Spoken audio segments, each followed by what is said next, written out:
I love you.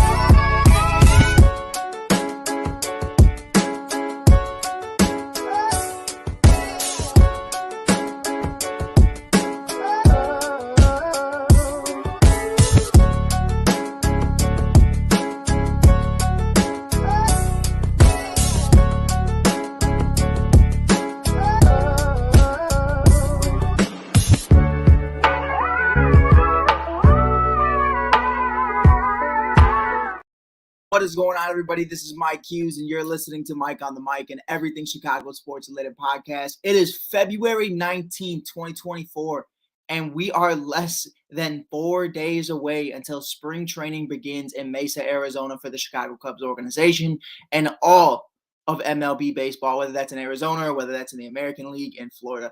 But we're at this point. We're at a crossroads now. You know what I mean? We're at this point to where spring training is officially here. The rosters that we're seeing right now are most likely going to be the rosters we see around opening day. There's not a lot of free agents left other than the core four that we're going to be talking about a little bit later. But those are really just for big-time suitors. You're not going to see teams like the Cleveland Guardians or the Oakland A's go after those for obvious reasons.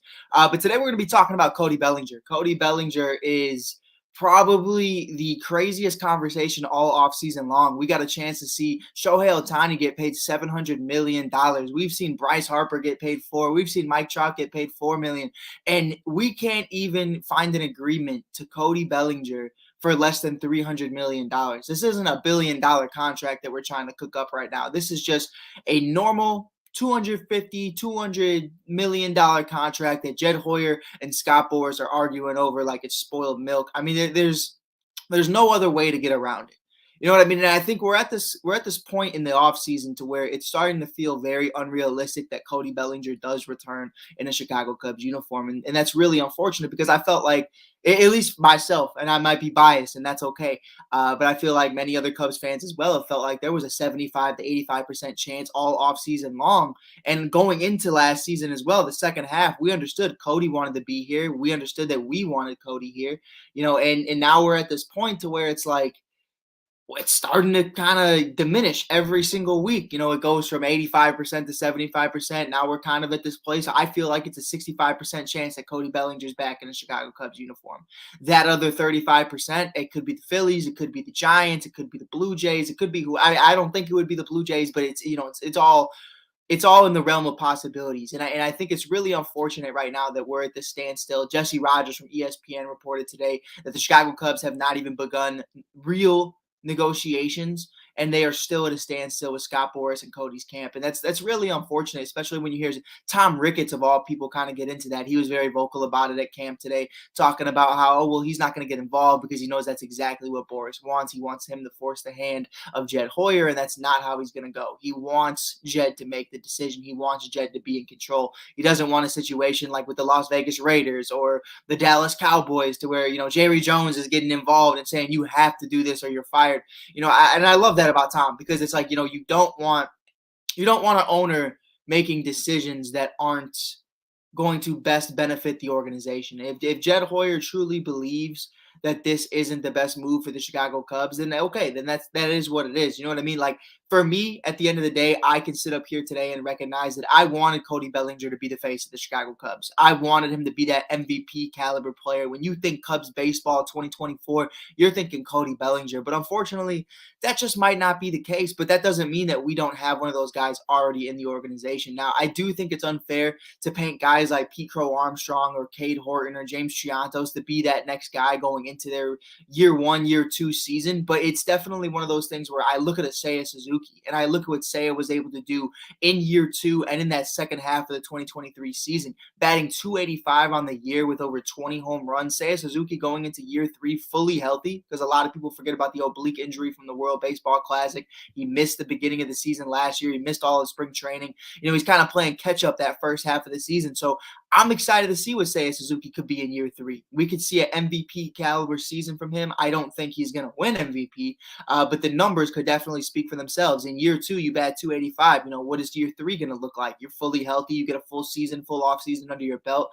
I think it's going to be really exciting. So I'm not going to sit up here today and say that the Chicago Cubs are screwed out of the water if they don't get a guy like Cody Bellinger. I still think you have guys like Suzuki, Dansby, Nico, who are going to be able to produce at a very high level. And I'm excited to see the young guys like we talked about, Alcantara, James Chiantos, Pete Crow Armstrong, still guys like Michael Busch and Matt Mervis fighting for that first base spot. I'm excited about that. And how could you not talk about Christopher Morel? You know what I mean? You give Christopher Morel 140, 150 games played compared to less than 110 last year, where he had 25 home runs in 110 games, less than 110 games. So you give him 140, 150 games, you're looking at a guy who could pump in at almost or more than 40 home runs a year. So, there's a lot of positivities for the Chicago Cubs right now. And I think when you really look at the grand scheme of things, Cody Bellinger is not going to be what makes or breaks the Chicago Cubs rebuild. You know what I mean? Like, this isn't like the Dodgers whiffing on Shohei Ohtani. Like, this wasn't a boom or bust move. You still have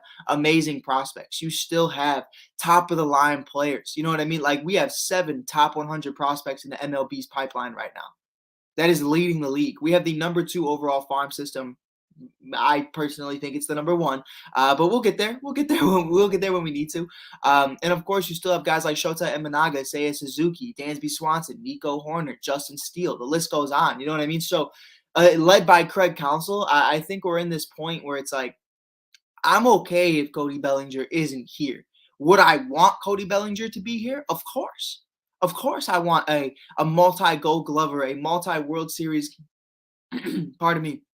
A multi-World Series contender, a man who's won the World Series, an MVP, a comeback player of the year. You want that to be on your roster. No doubt about it.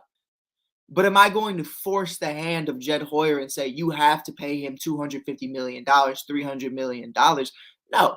You know what I mean? Like, we have to understand, what the market value is. I think if we got an idea and if we understood what the asking price was, I would feel either better about it or worse about it. You know what I mean? If it was $200 million, I'd say, Jed, get the deal done. $200 million for a former MVP Gold Glover.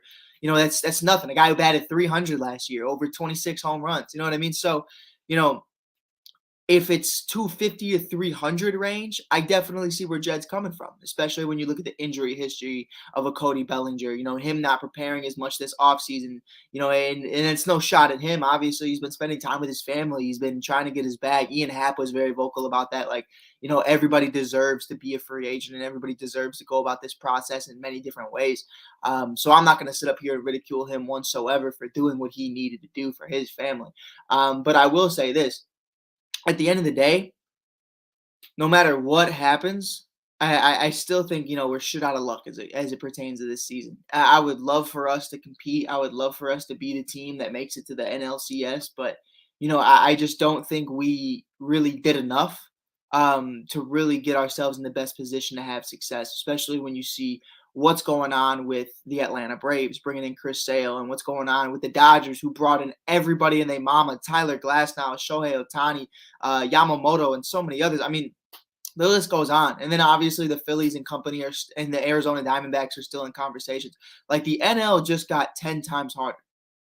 That's no secret. And of course, I have to say this because somebody's going to say it in the comments. The Padres are still relevant in some way. You know what I mean? So, whatever. It is what it is. I don't see it being an issue, but it could be. You know what I mean? The Bogarts, Machado, Fernando Tatis Jr., they definitely still could be a problem. But, I think the Cubs are at this point right now to where it's like they're trying to figure out what they have. And if you don't want to be here, then you don't want to be here. You know what I mean? If it's all about the money to you, then it's all about the money. And rightfully so, to Cody's point. You know what I mean? If you're all about the money and you're all about just getting one of those final bags before you retire, it's completely okay. You know what I mean? We're not going to hold that against you. But I'm also not going to sit up here today and say that I'm going to move heaven and earth to get Cody Bellinger in a Chicago Cubs uniform. I would love it. I've been preaching it all off season long. You need this guy in here. But at the end of the day, man, I just don't see it. I hope you guys have an amazing day as well. I appreciate you guys being here. But yeah, man, we're really just talking about it. We're really just breaking down the news as it comes out. We're going to be making some content later on today. I got an interview with Jake the Snake presented by SeatGeek. That's going to be a lot of fun.